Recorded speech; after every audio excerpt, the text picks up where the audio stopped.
The idea of Riri Williams creating a suit of armor was not interesting to me at all, for a couple reasons. One, I didn't buy into a young girl being able to replicate what billionaire industrialist Tony Stark invented himself. And two, it seemed like a warmed over version of Tony Stark. Despite all that, I sat down to watch the new Disney Plus Ironheart series. I knew nothing about the character, or at least very little about the character, but I will say as a side note, I live in Philadelphia, so I had the privilege of meeting Miss Ariel, the black woman who opened up a comic book and a coffee house called Amalgam Comics here in Philadelphia. She was featured as a character on the cover of one of the early issues of Ironheart, if I'm not mistaken. There's a drawing of her on the cover sitting down having coffee or tea with Riri, and I just thought that was cool. And I wish I had bought one of those books when I had the chance, because it might be worth something now. But putting all that aside, within 20 minutes, I was tuned out. I just couldn't buy any of it. I didn't buy any of the characters. I didn't buy any of the setups. In the first episode, Riri is expelled from MIT for committing plagiarism. She's a black girl from inner city Chicago making it into MIT, and she decides to commit plagiarism. Now, the fact that she's black from the inner city of Chicago and she gets into MIT, that alone is a far more interesting story, in my opinion, than this iron suit that she creates. But anyway, she goes to the lab after she's expelled to retrieve her items, which includes a fully functioning iron suit, parts of which fly through the air at her command to suit her up. And then she takes off from Boston and flies all the way home to Chicago. So she's developed this technology all on her own. I didn't buy that at all. And MIT wouldn't think to give her a second chance, given this incredible tech that she's created that could make the school billions of dollars and make them as notable as Stark Industries. So now that she's got no grant, no money from the university to continue her inventions, she decides that the best course of action is to join a crew of professional thieves to earn money to continue her experiments. The thieves, as you can imagine, tick off every box that's required to be truly diverse. There's another word that I want to use to describe this team, but I'm going to try to refrain from using that word. Now, it's interesting that no one on the creative team for this show thought it might be in bad taste to have an African-American young lady decide, who's a genius by the way, decide to have her associated with a gang of thieves. Sure, Scott Lang was a thief as well, but he served his time and he was going legit prior to meeting Hank Pym and becoming a superhero. In this situation, Riri already has the suit, she already has the knowledge and skill, but this show suggests that the circumstances make it inevitable that this black girl gotta get that hustle on to make it. Compare that to teenage Peter Parker, who was financially strapped while he was in high school, but somehow his writers had him making a way without associating with a gang of criminals. And he was also still able to develop one of the strongest polymers on Earth, as well as the web shooters, to shoot that polymer effortlessly. And he had no money either.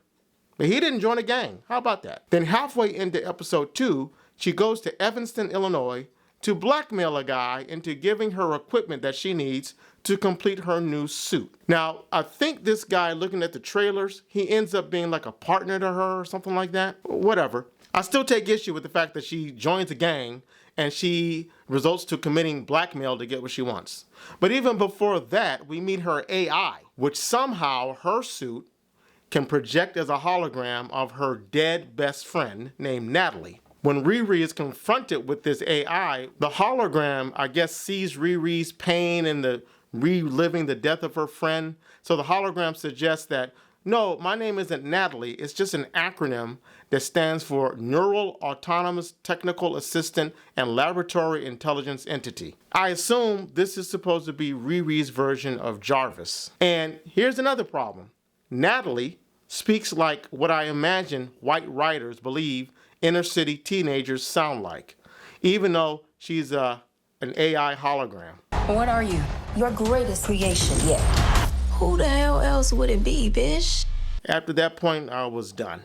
Listen, I love seeing black superheroes on screen. What I don't like is being pandered to. I get that Shuri is a genius. I can work with that because she grew up in the most technologically advanced society in the Marvel world. I can believe that a young black girl, could be so intelligent that she is able to enter MIT at the age of 15. Similar stories have happened in real life. But I feel like it's pandering to have this girl be so intelligent that she could crack Tony Stark's tech and develop an iron suit.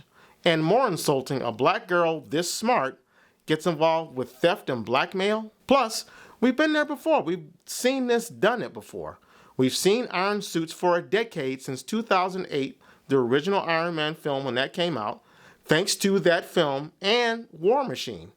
We saw far better Iron Man retread even. We've seen it before, like I said. There was a young black girl featured in the series Superman and Lois, which added a refreshing twist with Natalie Irons, the character on that show, which I wonder if there was a coincidence between that Natalie and them naming this character Natalie. But Natalie Irons on the Superman and Lois show, she was working alongside with her dad, John Henry Irons, aka Steel.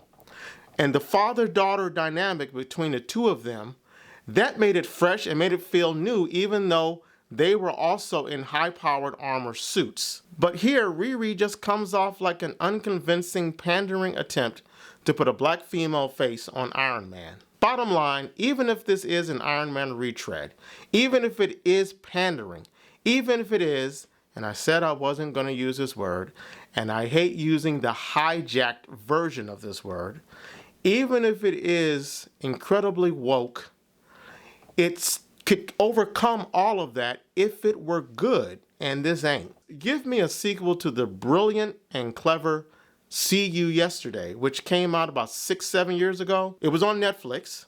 It featured a young black cast of geniuses who came across as nerdy, awkward, but brilliant and believable. Not like Riri, who sounds and behaves like the stereotypical round-the-way girl in the hood, but is written to be a genius. These two aspects simply do not match. So yeah, I sat down and watched 1.5 episodes, and into the second episode, halfway through it, I decided I had to tap out because there's way too much content out there nowadays to hate watch a show, no matter how popular it may become. I'll simply save that for season 3 of Severance. And that's the Martini. I will see you guys again. Leave your comments below. Let me know if you like the show. Tell me what you like about it. I'm always willing to listen. Take care, guys. See you soon.